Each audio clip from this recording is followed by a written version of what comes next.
Falcon fans, what's going on? It's been a long time since we did a podcast together, and I was starting this podcast because I've been receiving a lot of emails and DMs about how I'm feeling about the coaching staff. A lot of questions coming in about the present coaching staff and Stefanski but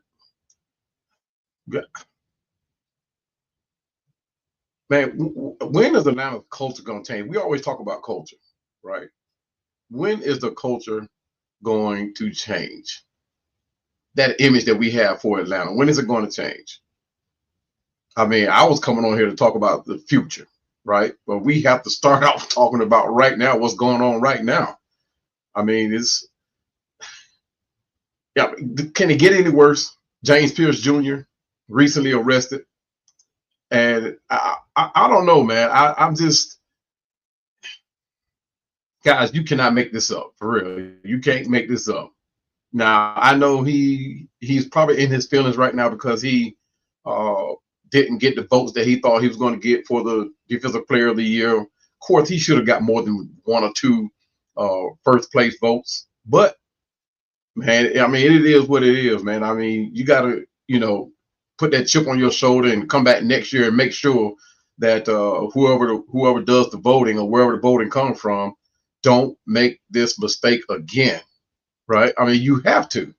But James Pierce, man, and you have to feel sorry for the young man, but you can't feel sorry for him, right? Because I'm pretty sure when they're bringing these players into the league, they put these players through a class, right? I mean, a literal class saying, hey, this is do's, don'ts, what to look out for, stay away from, that type of stuff, right? But then, guys, I'm beside myself on this. I really am. I mean, I can't explain it no more. So James got himself arrested, right? And I can understand if he goes out partying, he has a little bit too much to drink. People kind of look at that and say, okay, he's young, he's having a good time. They're off of football right now. And they can chalk it up and say, hey, he's just having a good time. But what James Pierce Jr. has been recently arrested for, man, it's unforgiving. It's unforgiving, especially domestic violence.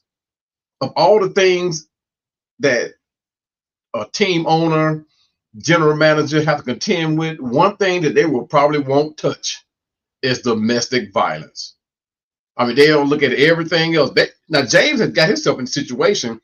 Arthur Blank probably won't even go do nothing for him or even call to check up on him, all because of how everything went down. Now, if you guys haven't heard already, James Pierce Jr. went down to Miami, and I'm going to pull up this report. I'm buffering. I don't know why, but I'm going to pull up this report, courtesy of the Channel 10 News down there. And guys, if y'all just give me 1 second. And like I said, Arthur Blank probably won't go check up on this young man, all because of everything that went down behind it, what happened after, what happened after everything went down. So let me pull this thing up. And we're going to look at this thing together, man. I mean, it says that NFL star James Pierce Jr. was arrested Saturday after fleeing a domestic dispute and crashing his vehicle during a police chase. Two things. Three things, rather. Domestic dispute, you crashed the vehicle, and then you, I ain't going to say you didn't crash your vehicle. You eluded police, and then you crashed your vehicle. And you put other lives at danger.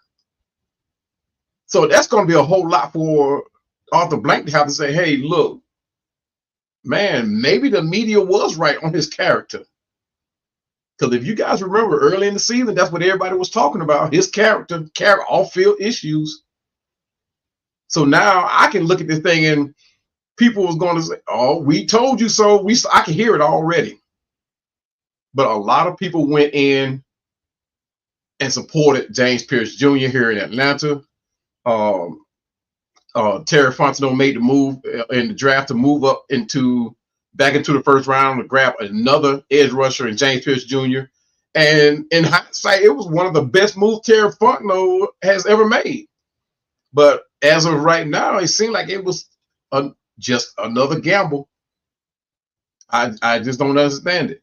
Hey, what's going on, Sports Talk 404? Appreciate you joining me. And I really just don't. He says, James freaking Pierce, shake my head. And rightly so, guys. I mean, you cannot explain this any other way. Now, I don't know what went down between James Pierce Jr. and the young lady. And the young lady who, she was a WNBA star, Raquel Jackson. Beautiful young lady. Beautiful young lady. And I don't, like I said, I don't know what went down between them, because there's a lot of things that go down between a man and a woman. Especially when it's not getting put like right on Front Street. But the fact that that he had to run from the police is telling, right? But it said Pierce, 23 years old, fled the scene and later crashed on Northwest 103rd Avenue and 66th Street before being placed in handcuffs. That was down the street, actually, from where I was born born in Miami. Lopez confirmed with Local 10 News that the woman in dispute was WNBA star Raquel Jackson. And if you guys don't know, you guys have to Google it and see who she is. Like I said, she was already in the news, but it's all positive stuff, right? Her play on the court, you know, her social media, and she's a performer. I will let you know though, she does play for the Los Angeles Sparks, I believe it is. But it goes on further to say that jail records show Pierce is facing charges, 2 counts of aggravated battery with a deadly weapon. Wow. I didn't read that till just now. And 1 count each of aggravated stalking and fleeing or eluding the police with sirens, with lights and sirens. And it says as of right now, there's no bond set. And if I'm not mistaken, y'all correct me in the chat. Y'all correct me if I'm wrong. With a fleeing and eluding with lights and siren, you do not get a bond. I don't think so. Y'all correct me on that. I didn't look it up. I don't follow those type of stuff. So I don't know. It's just a thought that said, hey, you run from the police, if they give you a bond, you stand might run again. And he does have the finances to do it, so they probably won't give him a bond. At least that will be the argument going into his first appearance or first arraignment, right? But it says he was picked up in the first round by, I already went through that. But like I said, he could have been in his feelings about earlier voting of the Defensive Player of the Year. He didn't get but 2 votes. I will be mad too. Trust me, with 10.5 sacks, guys, I will be furious. I should have been in there somewhere as Defensive Player of the Year. But you can't let stuff like that affect your future, right? Now you can let it affect it in a positive way or in a negative way. Obviously, right now he's letting it affect him. Not saying this is what caused it, right? But he should have took that, put it on his shoulders, and just plain old went to work, right? Went straight to the gym, like what Bijan Robinson is doing right now. Bijan Robinson is doing interviews. He's working out in the gym. He's working out with Christian McCaffrey. Positive, right? And truth be told, guys, Michael Parsons is our defense, a part of our defense, right? In a positive way. He is in the game plan for the future Falcons on that defensive side of the ball. This is a huge stumbling block. This is huge. Now we have to see what Braylon Trice, see what he has left. Because truth be told, depending on how this plays out, and even if the charges get knocked down to, let's just say, 1 count of aggravated battery with a weapon, 1 count, right? He's going to do some jail time at some point, or a lot of community service, and it's definitely going to be a lot of money. But depending on how far Raquel Jackson, even if she does not press charges, the state will press charges. Now, I don't know how many of you have dealt with Miami, or Florida when it comes to domestic charges. They throw the book at you. I don't know that for sure. I mean, I haven't experienced it because I like I said, I don't go down that road. But this is going to be damning to James Pierce Jr. and the Falcons, right? Now, we were thinking that Ian Cunningham would be able to come in here and go to work and start working on his draft solutions, working on his free agency, working on fixing the holes that's on the team, and giving attention to whether or not you want to keep Kyle Pitts, keep re-signing Allegeier. Now we have to deal with this more drama, right?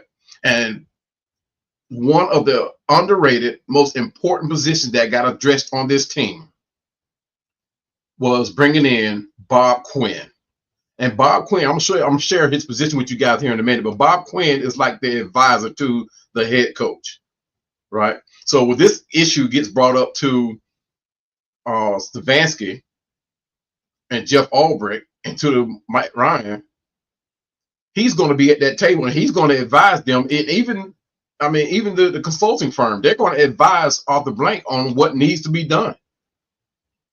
The firm is going to say, hey, the consulting firm is going to say, hey, good riddance. Be done with this guy. He's going to be a stumbling block to the plan going forward. And this here is, like I said, guys, this here is damning to the Falcons and their plans for the future. I mean, this is going to be crazy. How they handle this is going to be even more. I mean, I don't get it. I don't get it. People now right now all over Atlanta are like shaking their head. Another Atlanta player. I think they're in the off season. They're going to start putting clauses in these players' contract about what they can and cannot get involved with. Now, there's nothing they can put in the contract to tell a young man or a young woman on how to react to each other, or how to establish their relationship, right? But when you have millions of dollars at stake, right, and that player does something to jeopardize that, sometimes it's the team that loses, not just the player, but the money. So I can see going forward that there's going to be something in that contract that says, hey, if he does something detrimental to the team, morale-wise, character-wise, we can just cut him. Don't pay him nothing. But James Pierce Jr. has now we talk about the culture, but when people think of Atlanta, right, they're already thinking menace, right? And then you have him go to another state in Miami, who kind of have like the same reputation, a party town, a hospitality type place, vacation spot, and he does the same thing. Just another Atlanta, just another person from Atlanta. And I mean, it's not everybody that travels to Miami or any other place that says, oh, okay, when he gets in trouble, he's from Atlanta. Because there are a lot of people that move to Atlanta, right, and go someplace else to get in trouble. But first thing they're going to ask him is, like, of course, they already know who he is. Where are you from? Where do you live? Where do you reside? And some towns like Miami, they could care less. They're going to throw the book at you. They don't care who you are. That means your attorney or lawyer is going to have his hands full trying to bail you out from where you from whatever trouble that you're in. Now, going forward, as far as defensive wise, how does that affect the Falcons? If we lose a James Pierce Jr. Now, lucky for us, we have a Jalen Walker, but that throws a monkey wrench into the plans of what Jeff Albrecht has for this plan. Right now, Jalen Walker was supposedly supposed to play that weak side linebacker behind James Pierce Jr. And that's how those two was able to do so well together when they were on the field together, right? James Pierce Jr. at the edge rusher, Jalen Walker behind him at that weak side. And if Jalen Walker doesn't make the play, James Pierce Jr. is somewhere in there. Or if James Pierce Jr. doesn't make the play, Jalen Walker affects the play some kind of way. It's a back and forth. Sport Talks, Bijan need to pour some holy water on James. Hey, man, at this point, man, I just don't know. I think that holy water will probably evaporate once it hit him.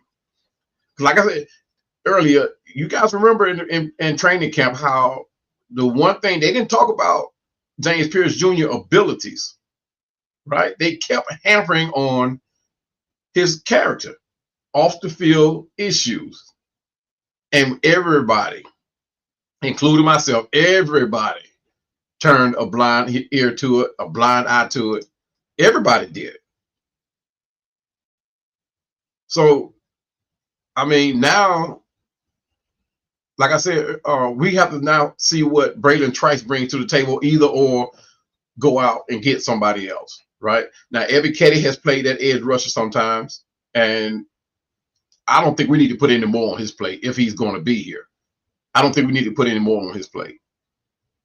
Jalen Walker, I would prefer him to have stayed where he is at that weak side linebacker spot. But guys, I really just don't know how to see that how James Pierce is going to be able to get beyond this, except to just face it head on. Because it's going to affect him off the field personally with the Falcons. It's going to affect him all the way around being a domestic violence case.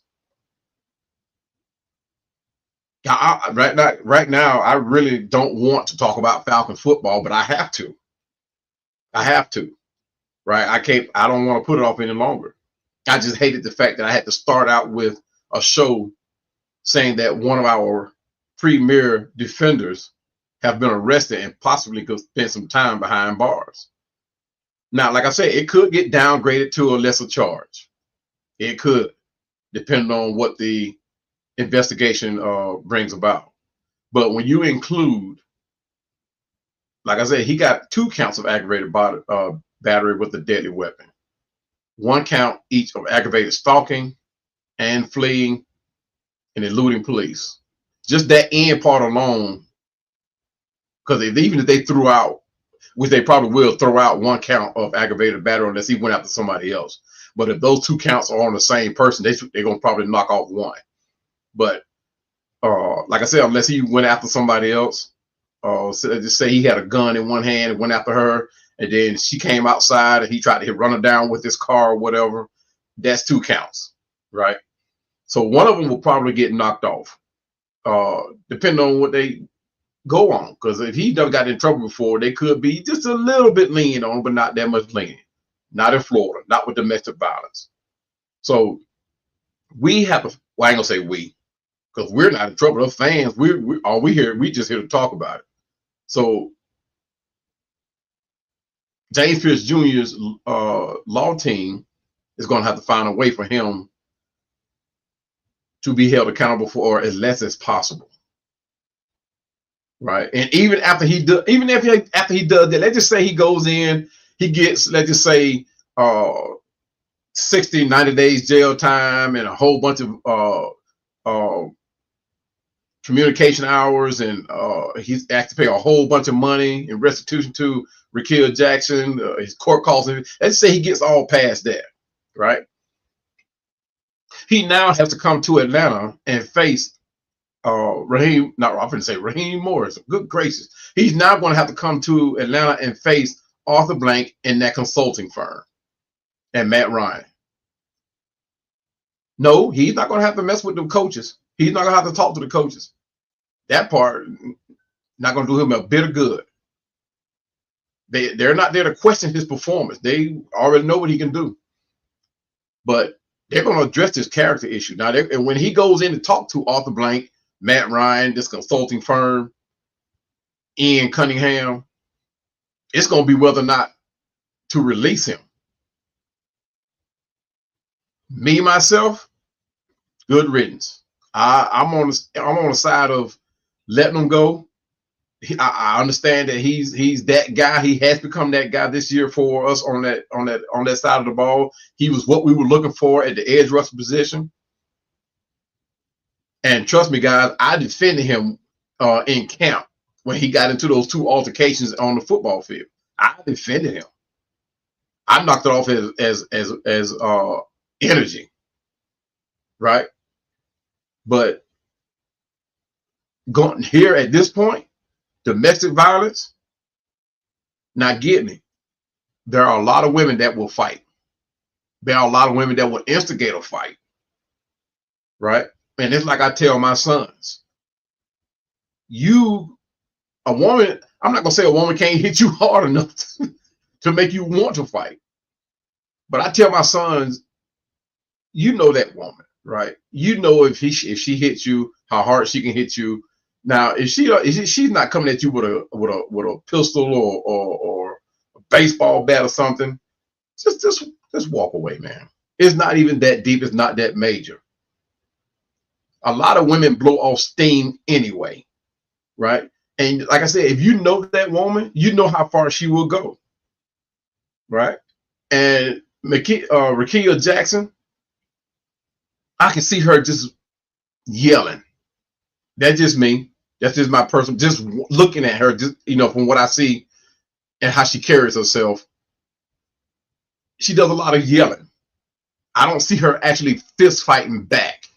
I just don't see it. Now, a lot of women put on the front because, like I said, a lot of women will fight back, right? But at the same time, it's just not worth hitting a woman back, getting yourself caught up in a domestic violence case, especially one like here with aggravated stalking. Like I said, this aggravated battery with a deadly weapon. I don't know where that came from. It's just what I'm reading in the report, in the article rather. You just don't know. So like I tell my son, just walk away.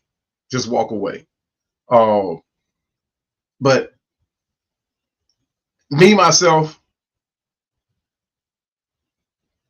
I couldn't do it, right? I'm not going to jeopardize millions of dollars, right? I'm not going to, I just won't do it. I mean, he's not, what, 23, 24 years old? And he stands to make over 100 million. I mean, you couldn't take that lesson from Michael Vick. Now, Michael Vick's case wasn't a domestic violence case. But at the time, Michael Vick had one of the top contracts in the league. And through better judgment, he ruined it. All over a lie. And all he had to do was tell the truth. But I'm not here to talk about my man Michael Vick because I love him to death. I wish he was with this team right here. But James Pierce Jr. he's going to, I don't think he's going to be able to say anything that's going to help them determine what to do with him. I really don't. I think this is going to be one of those things that they're going to say, hey, this is just going to be one more thing we got to address in the offseason. And my hope is that they release James Pierce Jr. That's just my hope. Because when you have 2 counts of aggravated battery, aggravated stalking, fleeing and eluding, I don't see him letting that go. It's just my personal opinion. I don't know what you guys think, but from what I have seen in the past from other people with similar situations, I don't see them just walking away. I see them doing something in the future, reaching out to him on social media, reaching out to him via email, talking through trying to talk to another friend through them, or talk to her through a friend, sending messages. Because one of the conditions of his release is going to be he's not to have contact with her. Aggravated stalking is not, okay, I showed up at your house unannounced. That's not aggravated stalking, guys. For aggravated stalking, you have to prove what he's been doing. So he's been doing something crazy, almost mental. So when you start talking about character, this is one of the things he probably won't be able to let go. That's just my personal opinion. Y'all tell me. I mean, what y'all think? I don't know. Y'all tell me. I haven't been there. I've never been in no domestic violence case, so like I said, I don't go that route. Right? I like my freedom.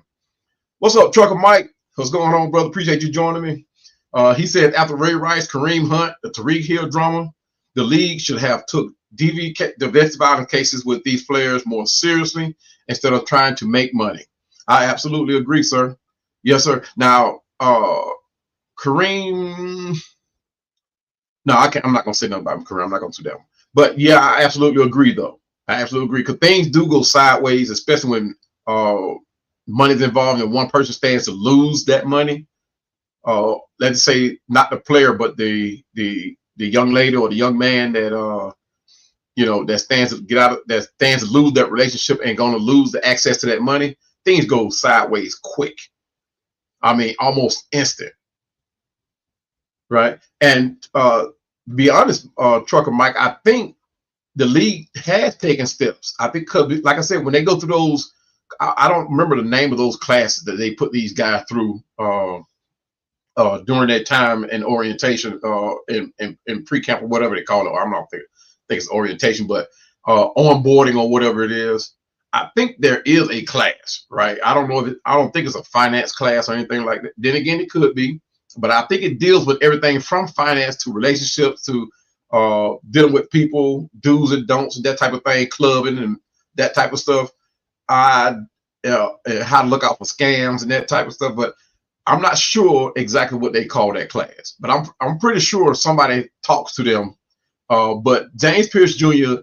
just looks like a 12-year-old kid, and you know how he had that real small ear on one side, but he on the other side had this big old ear with all the information just coming back out of it. To me, that's how it looks, right? Like I said, I defended James Pierce Jr. When people started talking about, character, right? Because I've done some things, right, that I'm not gonna say question my character, but at the same time, I know my character did save me. Let's put it like that. Even back in high school, I was always taught about character, right? I got into my mischief, right? But I didn't do anything that was so detrimental that my character became questioned, right? So, but like you said, Truck Mike, I think they're going to probably take another step further now. Now that this has happened. But I appreciate you, brother, for your comment. But guys, I'm looking for James Pierce Jr. to have to face this thing head on, and I don't think he knows how he's going to face it.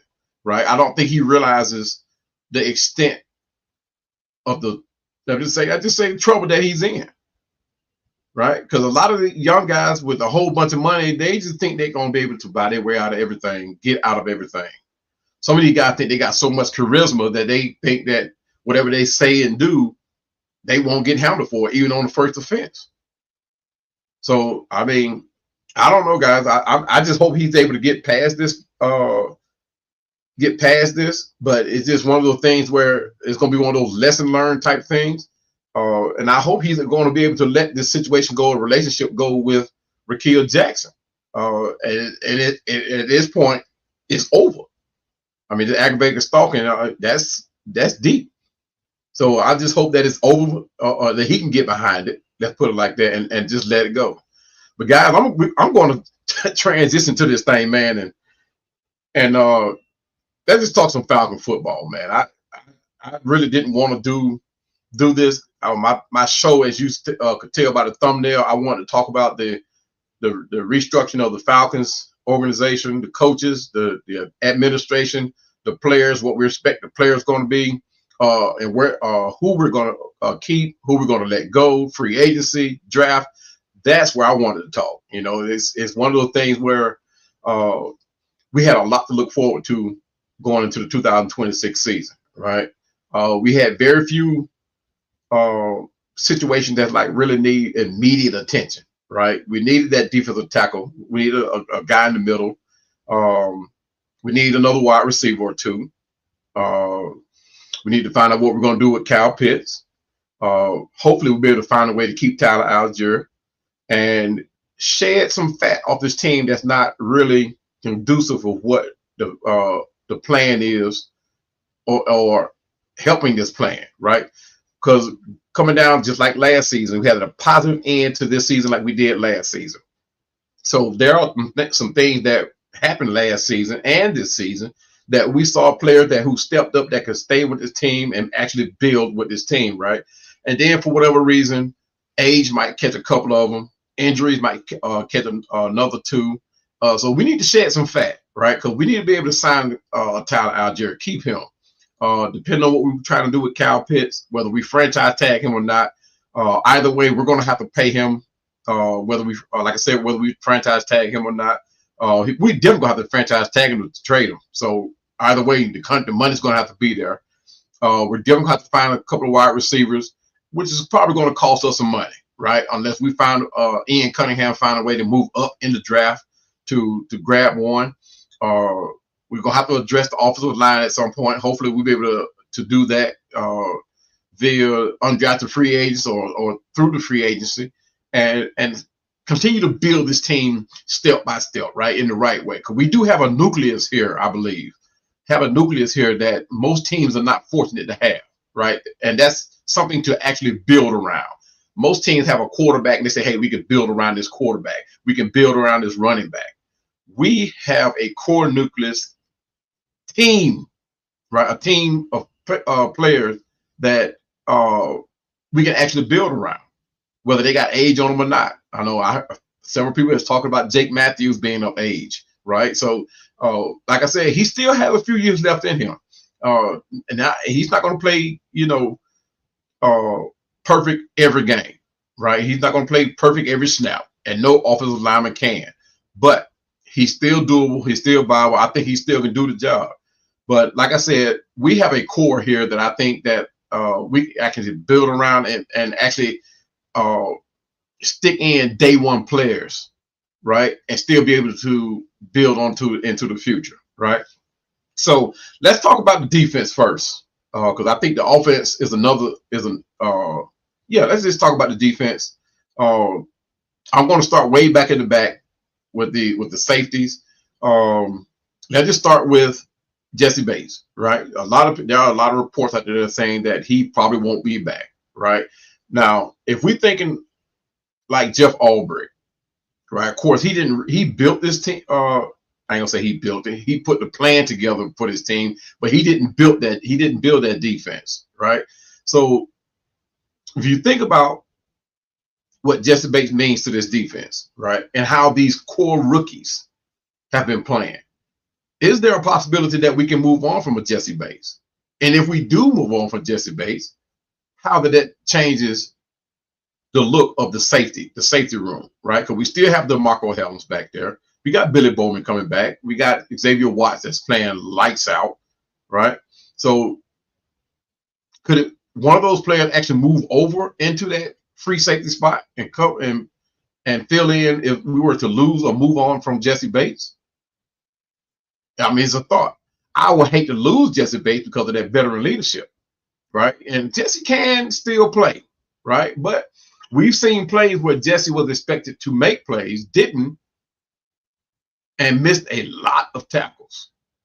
Of course, a lot of guys in the secondary missed some tackles, but Jesse missed a lot of tackles last season. So the way Billy Bowman was hitting before he got injured, that is what we want in our safety, right? He could play. Well, actually, I would actually move Xavier Watts over to that free safety, leave Billy in the strong. That's just me. I think that would work out perfect. But the thing about moving Billy Bowman over there is Bowman, I like him in the slot too. So we'll have to pick our poison as to where we want to move Billy to. And like I said, Billy almost could play like another linebacker, right? So, and you're talking about a guy that can hit, right? He's learning, right? So I'm thinking like the tackles that he missed, he won't miss those this season. It just won't happen. But if we move around to the cornerback spot, we got AJ Terrell on one side. He's still holding his own a little, holding it down solid on that side. But there's a lot of room to play with over in that CB2 spot, right? My thought is that we move on from Michael Hughes re-signed D. Alford because D. Alford has been playing. He's done a phenomenal. He's been playing good. He's been playing well enough, right? But Michael Hughes, for two reasons, in order for us to increase that salary cap, because of his age and the amount of money he's making, right? We could actually move on from Mike Hughes. I do believe so. One, because Billy Bowman, like I said, he'll be returning. We got Kobe Bryant, who's hopefully will be stronger next year. And we really haven't seen the best of him, I don't think. Because I think that the way he was introduced into the starting position over there, or introduced into the league, he came in defending one of the best wide receivers in the league, and Mike Evans over in Tampa.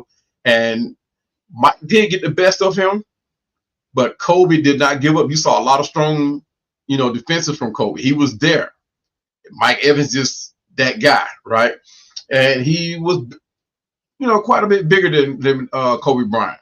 But hopefully this season coming back, Kobe Bryant will be stronger, and hopefully that'll help with him containing the bigger receivers. We wanted bigger corners to contend with the bigger receivers, but there are not many out there that can play like the Seattle Seahawks are playing right now with the bigger corners, right? There are not many out there. Now there are a lot of people that are speculating that we should go out and sign AJ Terrell's brother, and I just don't know. They say he might be better than AJ. I mean, you guys tell me, because I didn't watch a whole lot of footage on AJ on his brother, but is better than AJ? I don't know. He's definitely younger, but I mean, is he better? But you guys tell me. You guys watched him. I heard quite a few Falcon fans put his names up in the chat about playing that CB2 spot, or have opportunities for us to go get him in the draft. The other area where I think we need to address is the linebackers.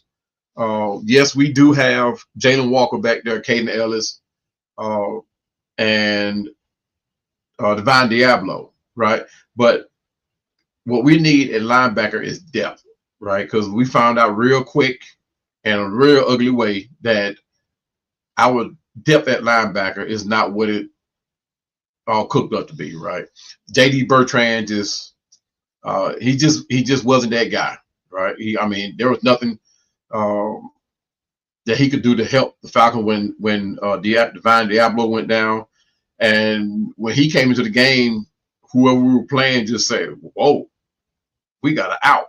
Every opportunity they took, whether they ran to him or threw at him, they went at JD Bertrand. He's just too small, guys. I consider myself to be a big guy. I'm 235 pounds, and me and JD are about the same size. Not saying that he couldn't do it, right? Because truth be told, Ray Lewis wasn't but I don't think Ray Lewis was 240.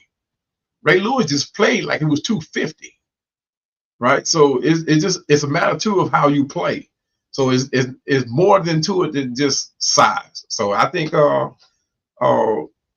we need to adjust that linebacker core as far as depth wise, right? Guys, if you haven't hit that like button already, just please go ahead and do so for me. I really would appreciate it. I appreciate you guys that's already joined in the chat. But we're talking defense right now and the holes that need to be filled. The one last spot that I saw, I think that we should address is that defensive tackle spot / nose tackle. We need that big guy in the middle, right? A lot of you guys refer to him as that big ugly guy in the middle, the guy who just plain don't do nothing but just stop runs, right? We need a Warren Sapp that's in the middle. We need him. And there are a lot of suggestions out there, and then we're going to have a lot to pick from. But my personal favorite that I liked was Christian Wilkins. Despite his drama in Miami, not Miami, in Las Vegas, he went to Miami and he played pretty solid. He didn't miss a step.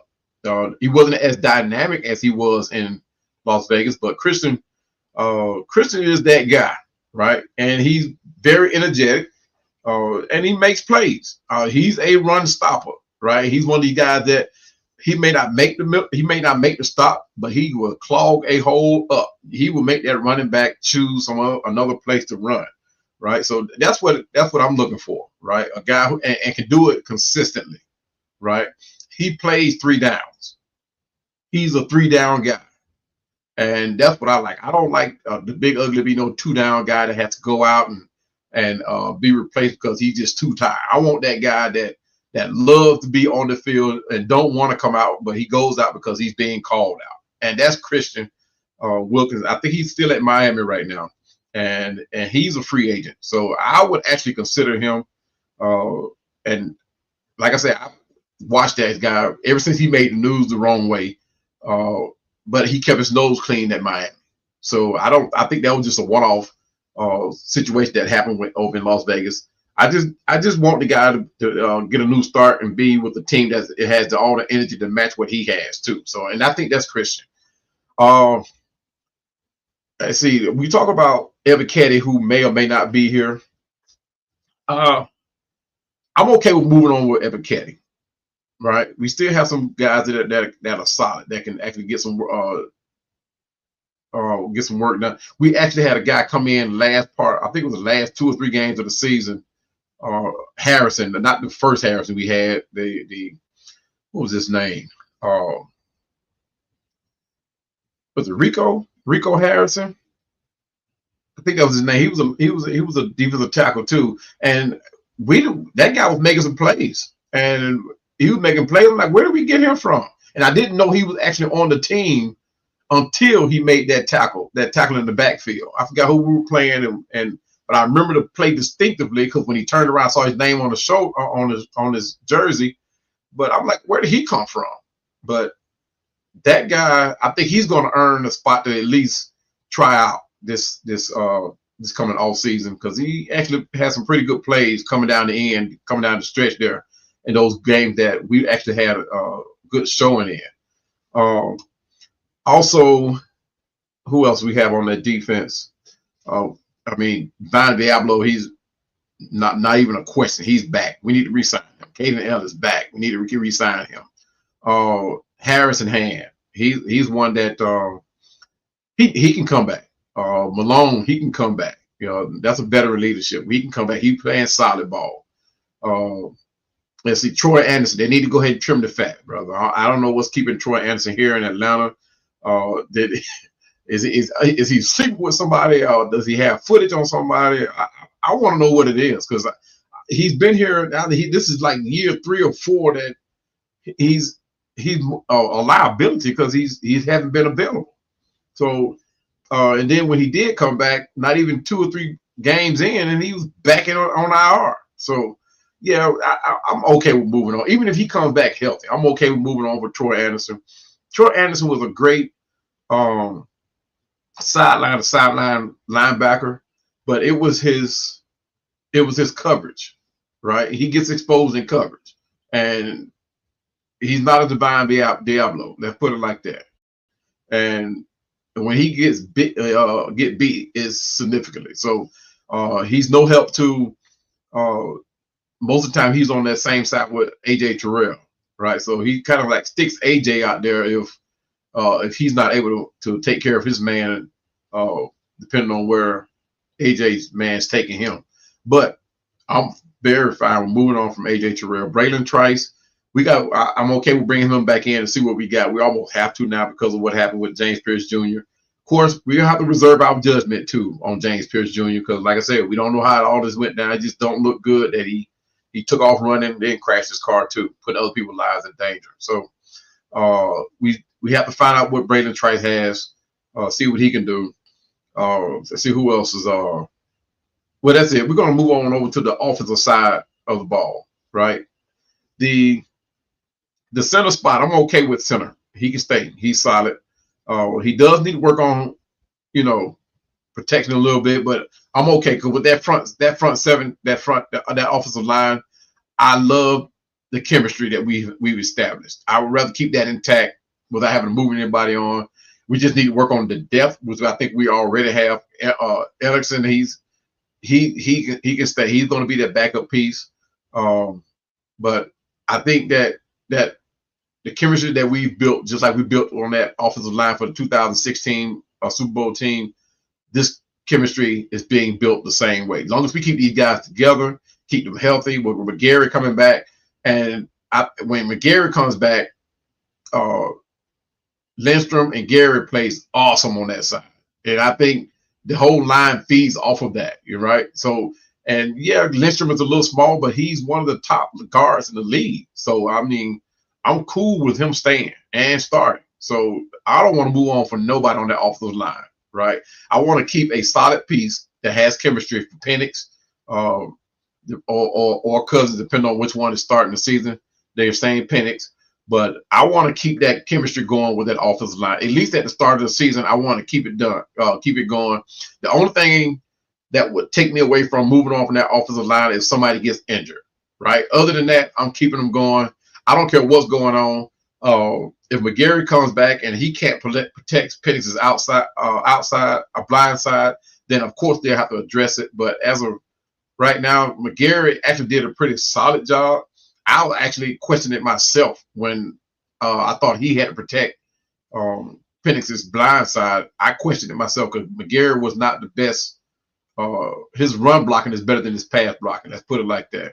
And I thought that he needed some work, right? But with him playing next to Lindstrom, he plays better when he's with Lindstrom at his side. So hopefully they can keep that up. Like I said, that chemistry is what did it for us in that 2016 team. And we weren't big at all. That 2016 offensive line was small.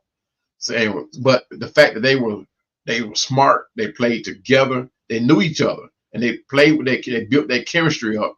That is what I'm counting on. That's going to happen with this offensive team line that we have now. Georgia Texas boy, what's going on with you? Appreciate you joining me. He said, "What's going on, FANDEMIC?" Atlanta Falcons FANDEMIC, Falcons family, the new era is here. Man, we can't get a break.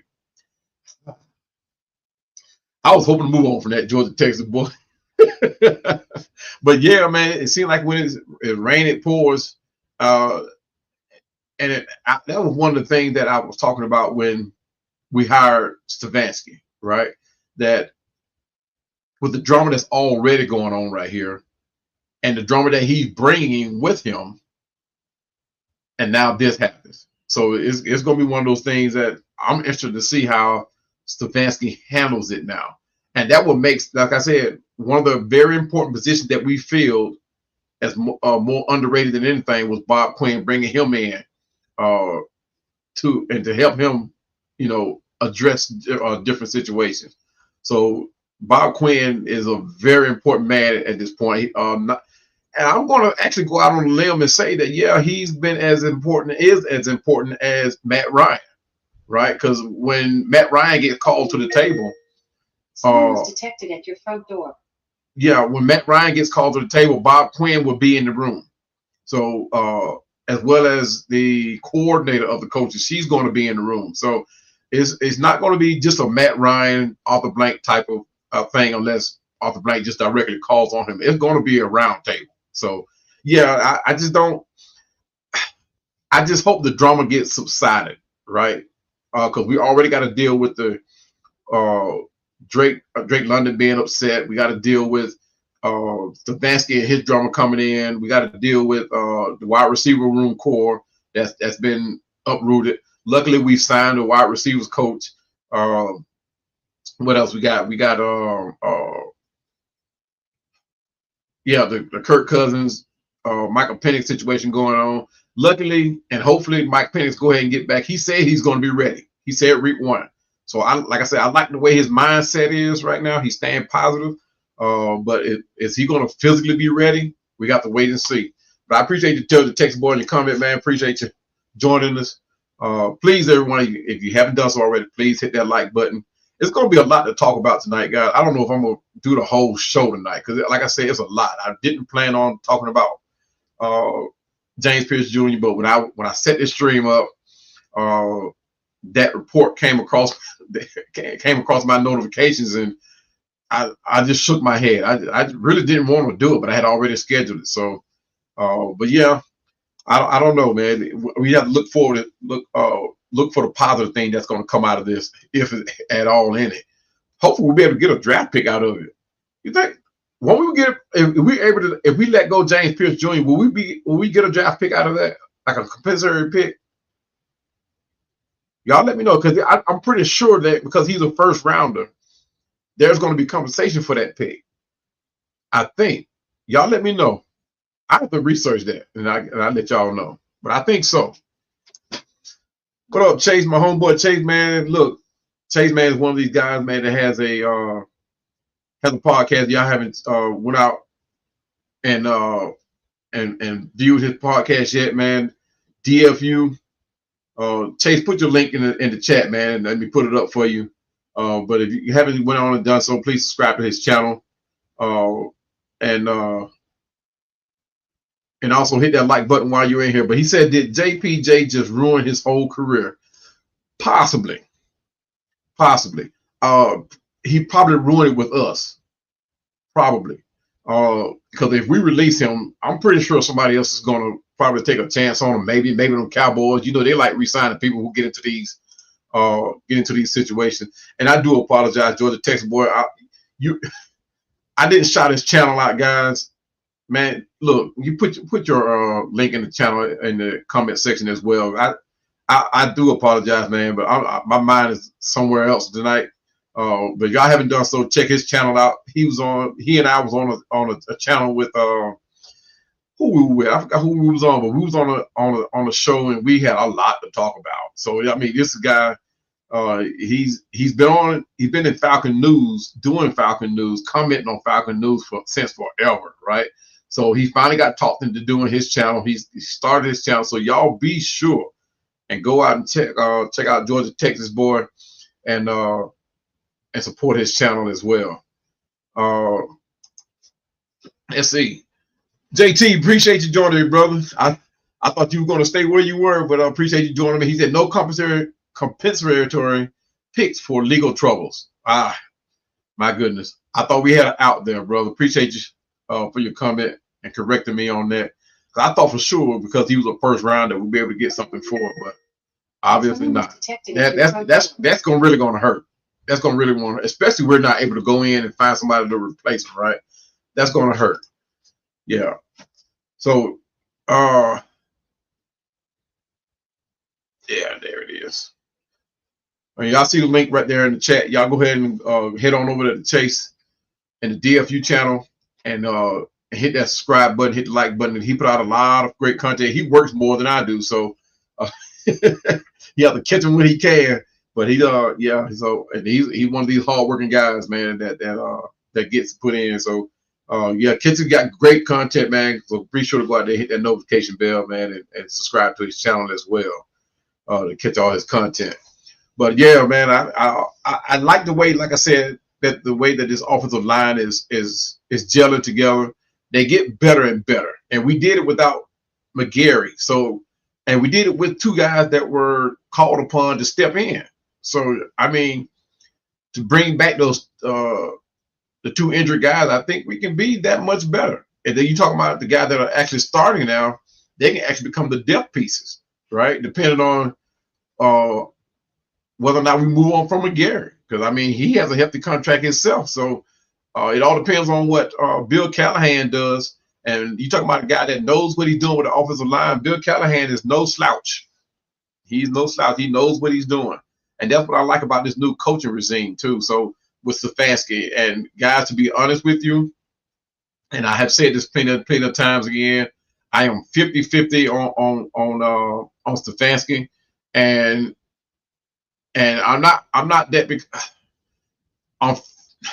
Let me go ahead and just put this out there, right? I'm the type of person, I judge people on character, right? And how you treat people is how I'm going to look at you. I may look at you sideways, right? And I'm not going to say he single-handedly had anything to do with how things went up there in Cleveland, because everybody knows Cleveland is a dumpster trash. I mean, they bottom of the, I'm talking about a big dumpster, not no trash can. I'm talking about a big dumpster juice. Cleveland organization is in turmoil.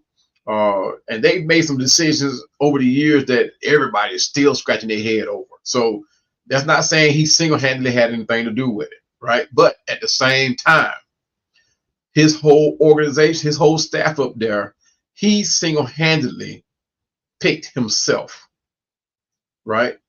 And he could have squashed everything that was going on up there.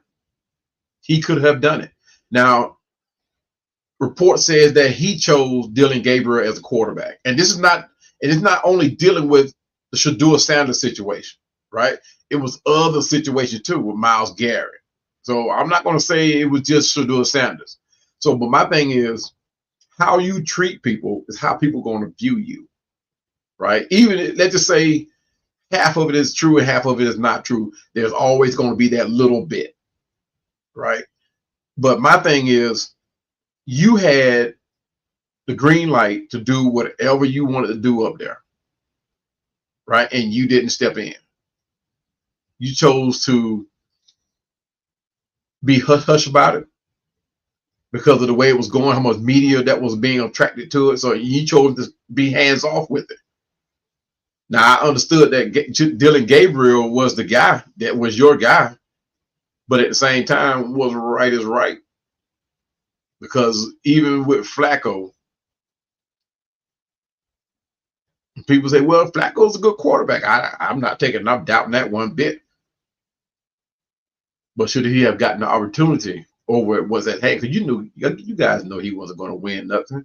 Let's just say championship, no playoff game. And that was your whole point of drafting Dillon Gabriel and Shedeur. You did that. It was, to me, it was done out of spite. I just don't get it. I just not going to be that guy to say it was because just of what you did with Shedeur, right? Because it was other things.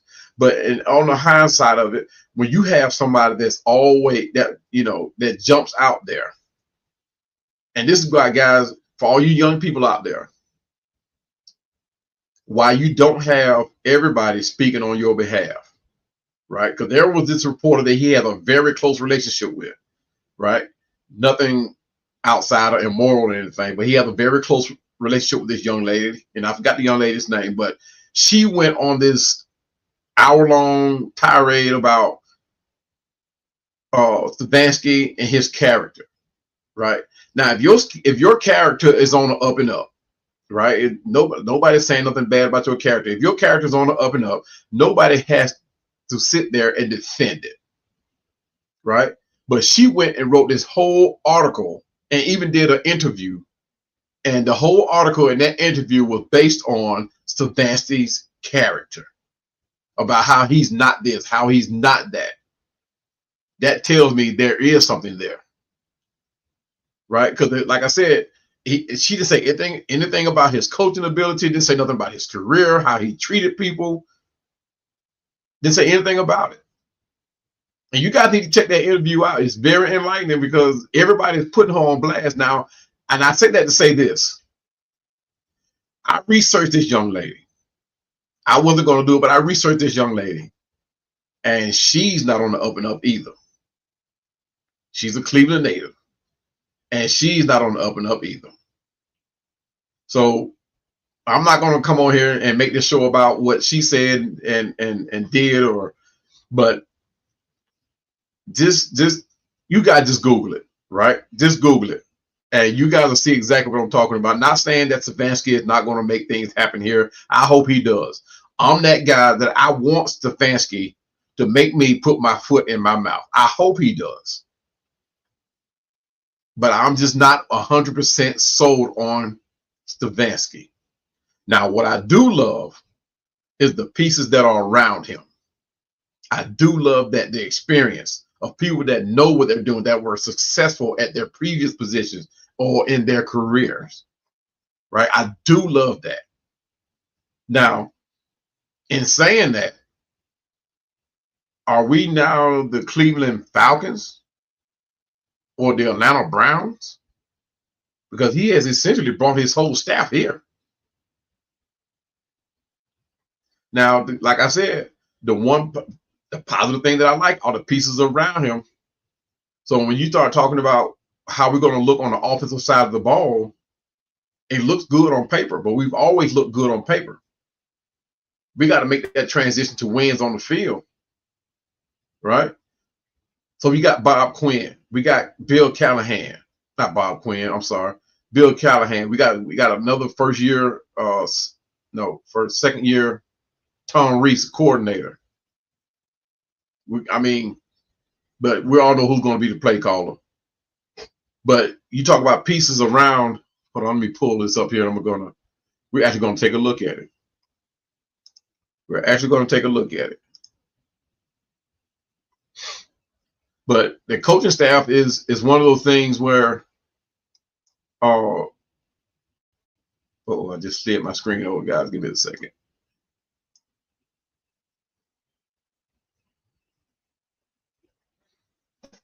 Like I said, the pieces around him, I'm ecstatic about. Because you talk about guys who got multiple years experience, right?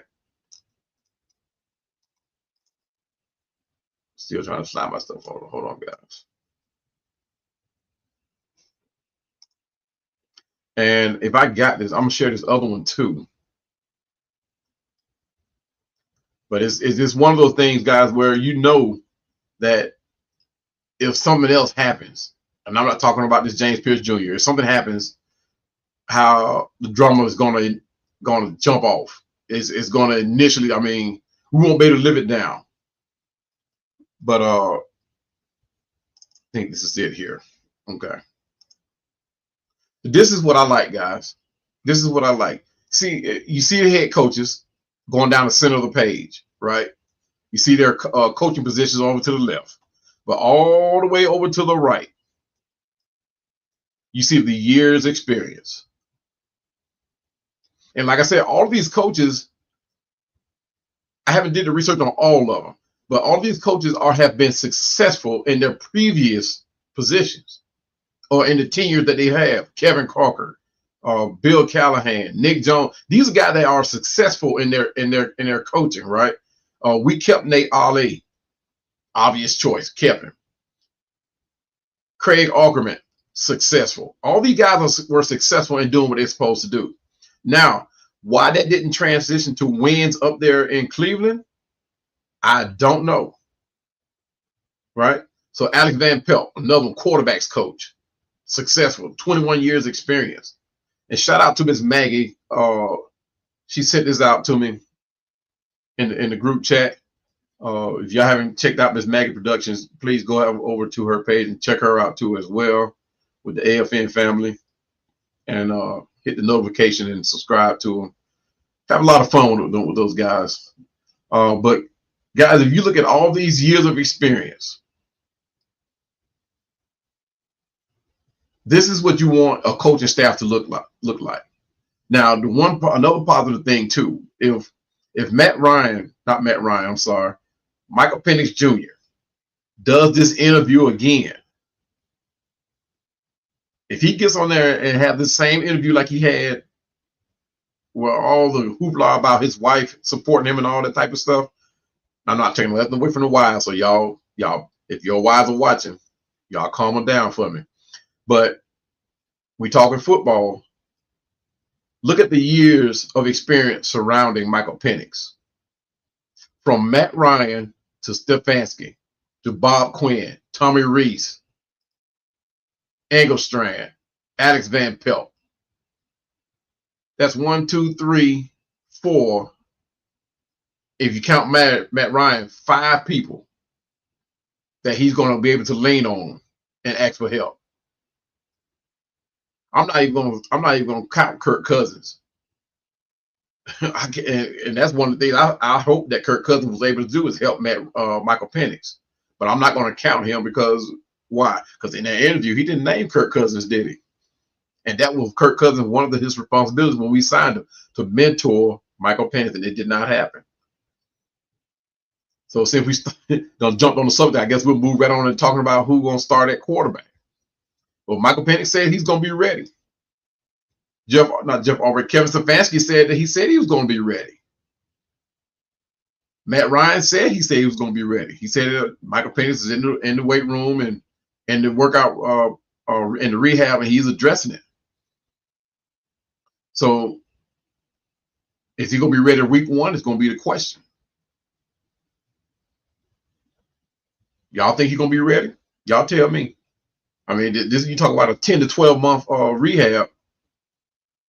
Y'all think he's going to be ready week 1?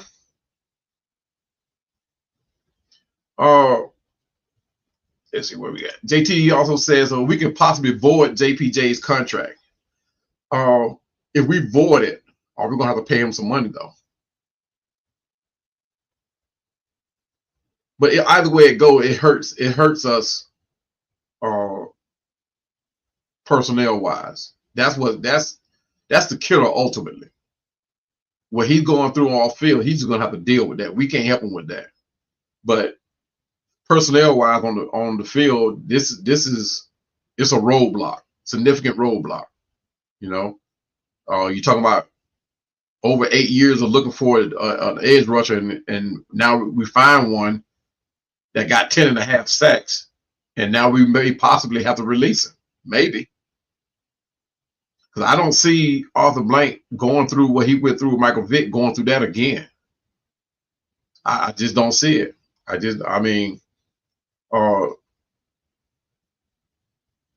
like Arthur Blank is one of these high morale type business owners. Because I work for a subsidiary of his, and like when he comes in and or his staff comes in and tour the place, you know he has a hand in on that staff, right? And it's one of those things where you know he has an input, right? There's no, when it comes to morale and how things are supposed to look, how things are supposed to be, there's no short corners. There's no shortcuts to it. It's either right or it's wrong, period. So, and Arthur Blank had that in his hand with his team, right? And he thought he was going to be able to come in as a business owner and do the same thing without having the distractions, the off-field distractions, or the lack of production distractions. Like hence the reason why he brought in the firm, the consulting firm. And everybody knows when you bring in a consulting firm, it's time to clean house. It's time to clean house. Now, when you think of like all these years experience, right? The one I didn't see was Robert Prince, 37 years experience. Good grace alive, wide receivers coach.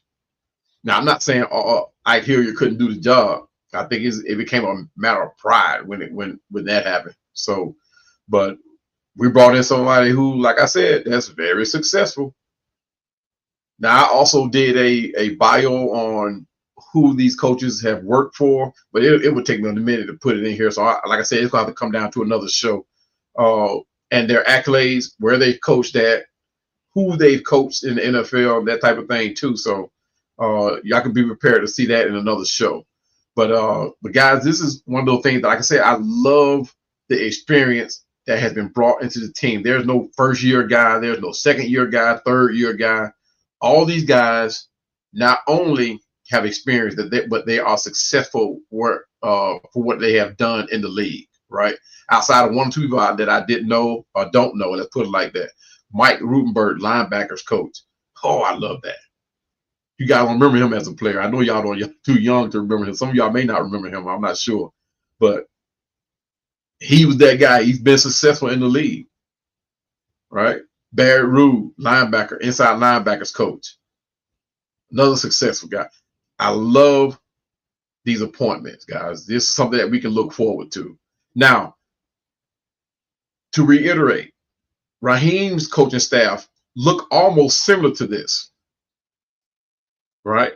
With the years of experience.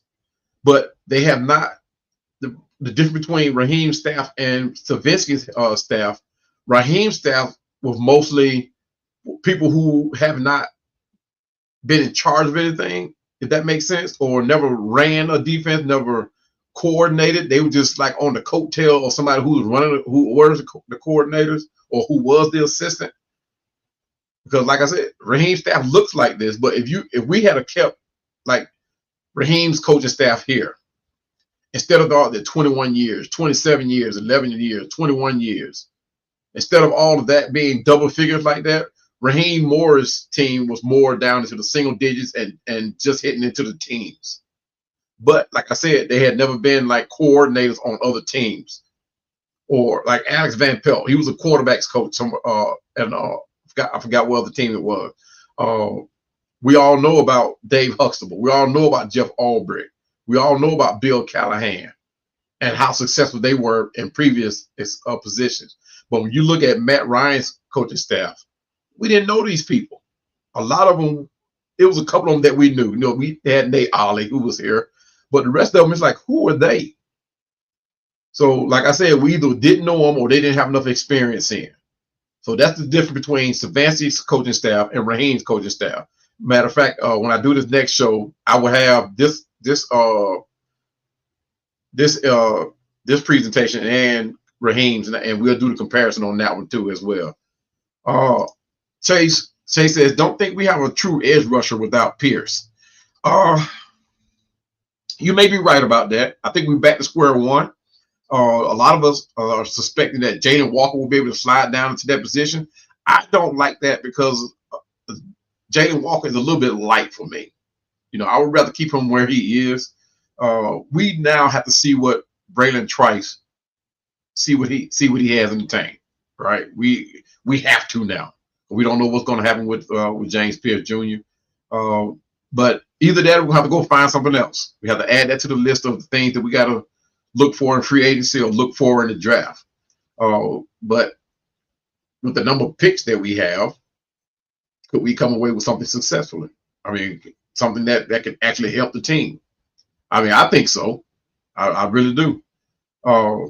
But a true edge rusher, you may be right on that. You may be right on that.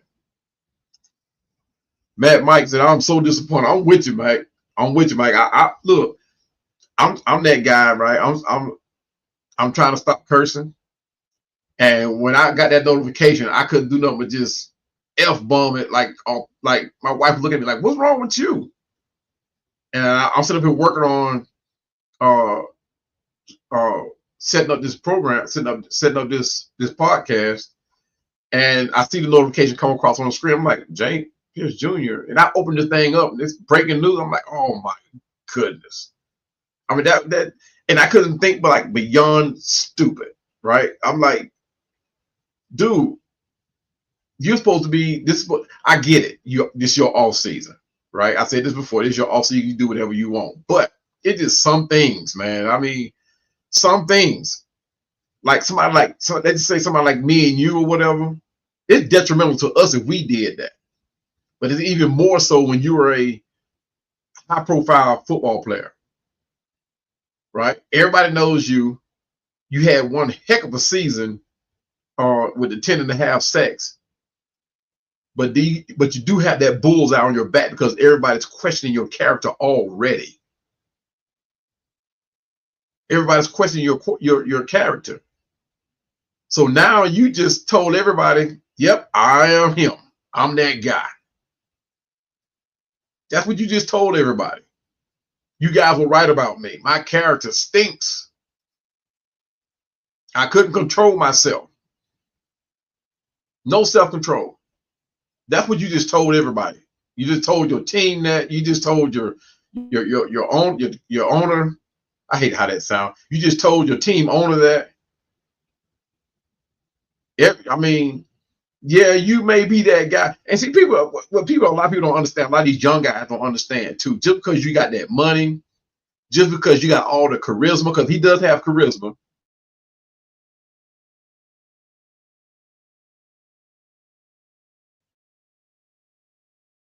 Call him a dresser because he likes those dresser and everything, looking at you like, wow. And you go do this. So now he's at a point where your money's not going to save you. Your charisma is not going to save you, but your lack of character won't, or you don't have a chance at saving you. Because everybody had already got this preconceived notion like you're going to be a troublemaker already. And you just proved everybody right. And people like my sons, people used to say, man, you don't think you're too hard on your sons? No, I'm not hard enough on my son. I'm raising young men, not boys. So that's why, like, my sons are not like they're not troublemakers. My oldest is 31 years old, 31 years old, 127 and 125, about to be 25.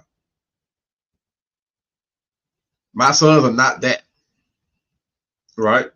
Because dad stayed on their neck when they were growing up. And this is not about how father, because his father very well, I think his father was in the house. I do believe so. If I'm not mistaken, he did grow up with his father. So that's not saying a whole lot. But it is some things that as a young man, when you start hitting growing up, right? You start hitting the stage where you're out on your own. You have to start making decisions. And I'm pretty sure on whether he flew down or drove down, from the time he left his home here to the time he got down to Miami, it was replaying in his head. Should I stay at home?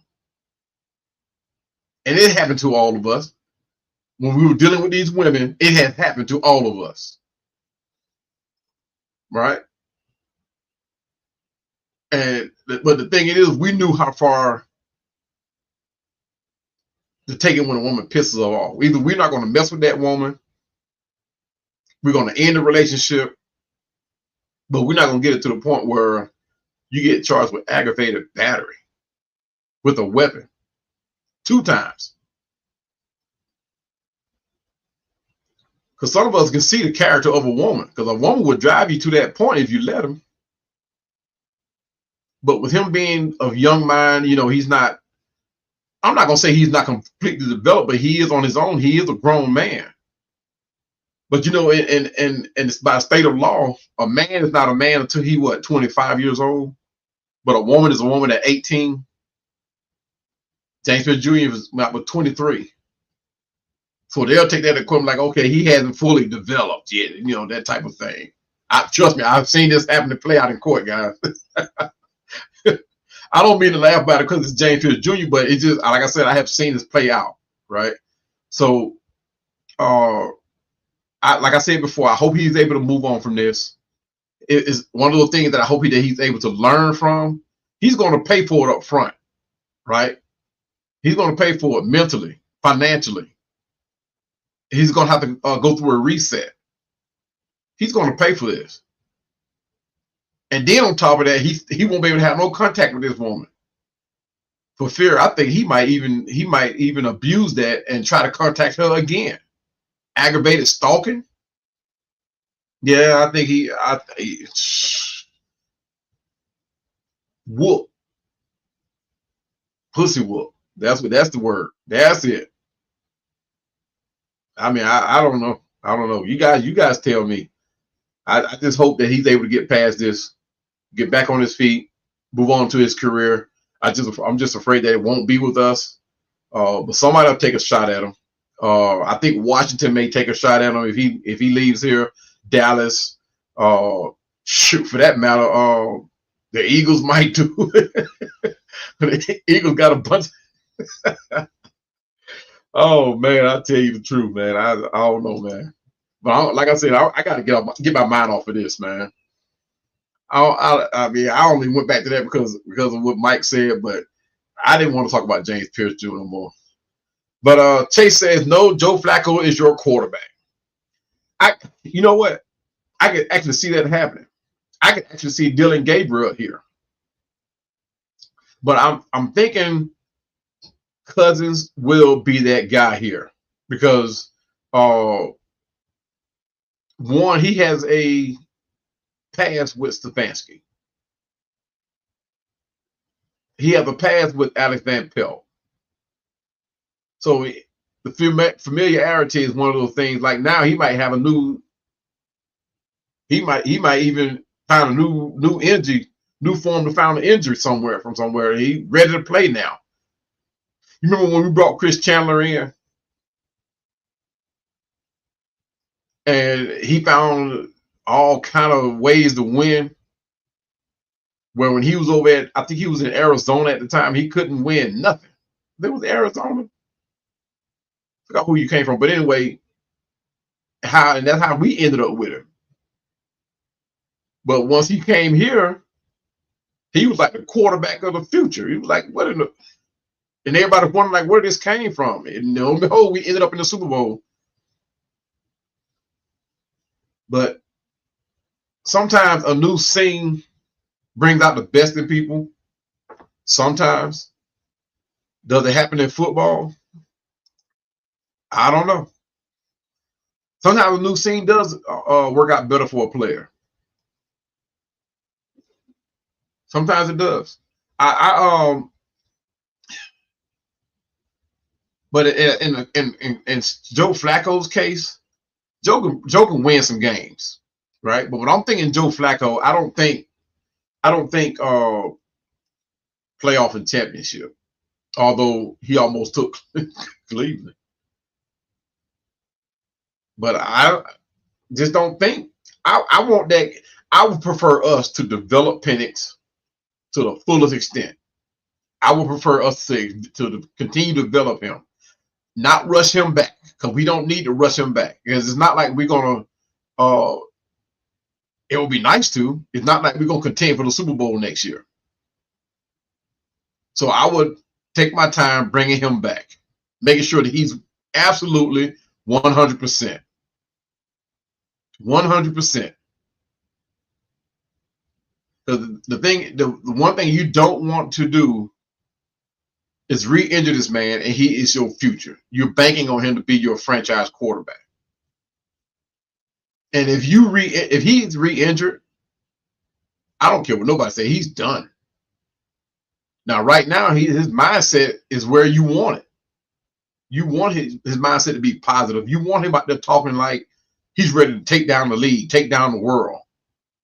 You want that mindset, and that's where he's at right now. And I like that. But we have to see whether or not that transformed to his play on the field. Right? Because if you look at how when he left Indiana and went to Washington, it was a slow start coming back off that injury. What saved him was the fact that they had a pretty decent offensive line in Washington. But we really need to develop this young man, Penix, into coming from up under center. Guys, and I shared this with forgot whose podcast I was on, but I was with Big Low Country Sports. And if you guys haven't checked him out, please go ahead and do that too. He's another one of the guys that I don't mind sharing a platform with, Big Low Country Sports. But I had pointed out that after his surgery, I went back and I actually watched 4 hours of content of Michael Penix Jr. at the quarterback position. And of those 4 hours of watching him, I didn't see not one play, not one, where he came from up under center. He was always in the pistol. So it makes me wonder, was it a Michael Penix decision that he stays in the pistol, or Raheem decision, or even Zach Robinson's decision? Or were they just trying to put him in a position where he was comfortable? Like I said, guys, 4 hours of watching footage on Michael Penix from when he was at Indiana all the way over to Washington. There was not one snap from up under center. So I'm wondering if they was trying to further save his knees, because it was like, if it was uncomfortable to consistently have to come from up under center. But now, all the way back to last season, the last 4 games of the season last year for us, there were plays where he did come from up under center. But for the most part, he's in pistol or in shotgun. Now, can you run a successful play action out of those? You absolutely can. But you expose your line when you're doing that. You expose your running back when you're doing that. That's why a lot of people would rather run play action from up on the center. So I'm looking like, how are we going to develop this young man from coming from up on the center? Now we do have that quarterbacks coach that knows, like I say, he knows what he's doing. And that's why I'm saying we need to absolutely take our time doing this. Now, will it be hard to do so? I think the only thing that's going to make it hard is whether or not he can physically, consistently do that, right? Because they're already going to test this young man on throwing across, or say making short passes. They know he can throw it down the field. They know that, but they're going to test it to see if he can keep making those decisions with the short passes, shorter passes. Let's put it like that. They might, like Buffalo did us. They gave him that, right? They gave him that, and he couldn't. I'm not gonna say he couldn't do it, but he didn't. He consistently tested Buffalo down the field with passes bigger than 8, 10, 12 yards. But when it came to the yards that were, let's just say, the third and short, and we not one completion. Now he caught Kyle Pitts in stride.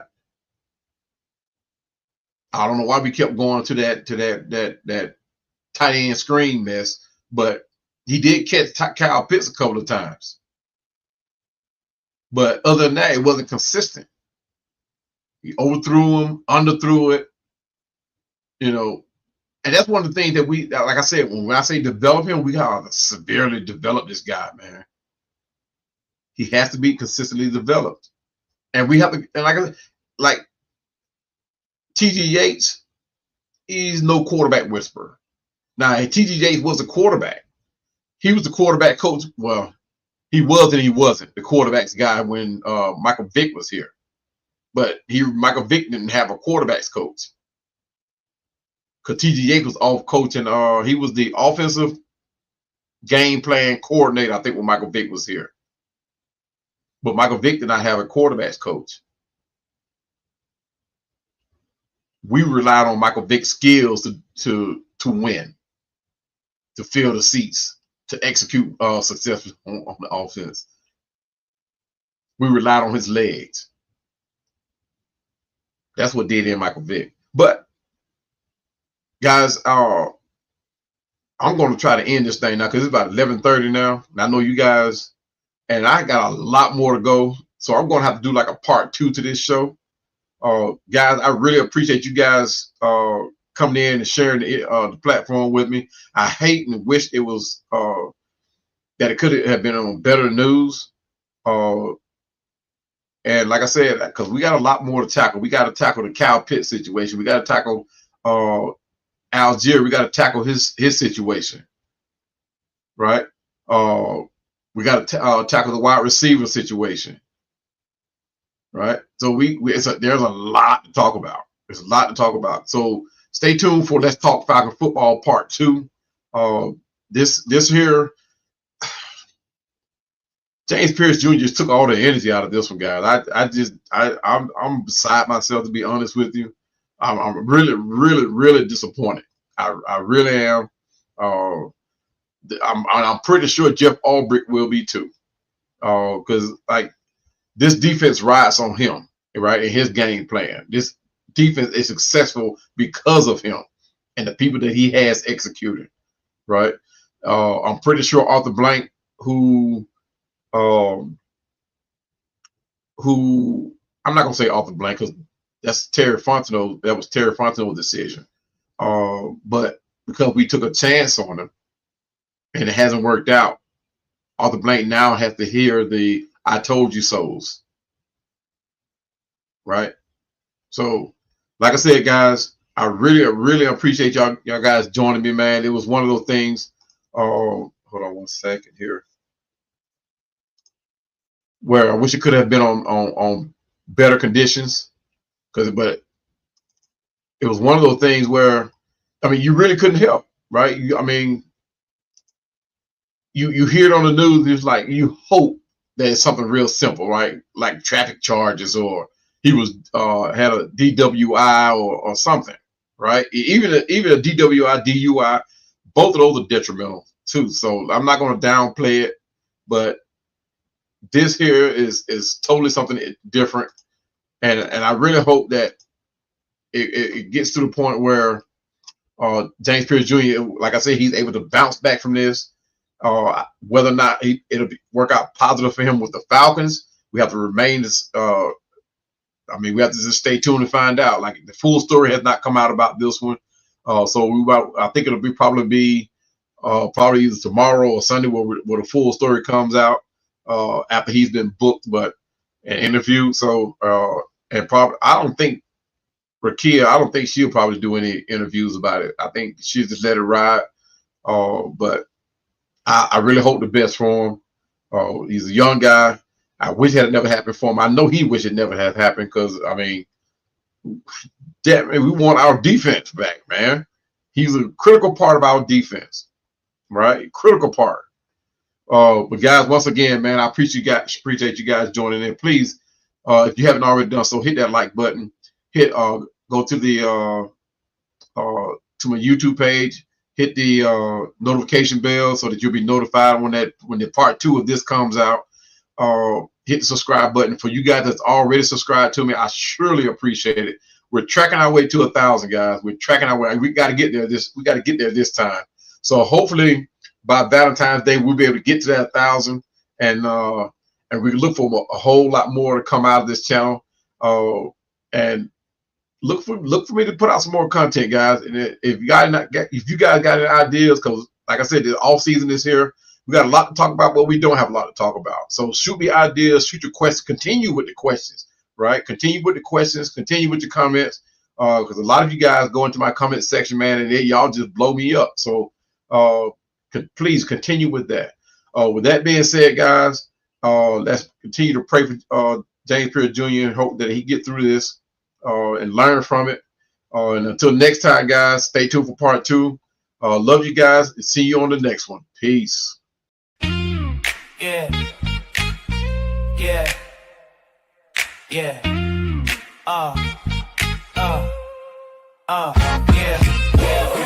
Yeah, it's your boy E-Man. Falcons FANDEMIC. We on that plan. All the hype in the city, let me break it down. Atlanta Falcons, wear the crown.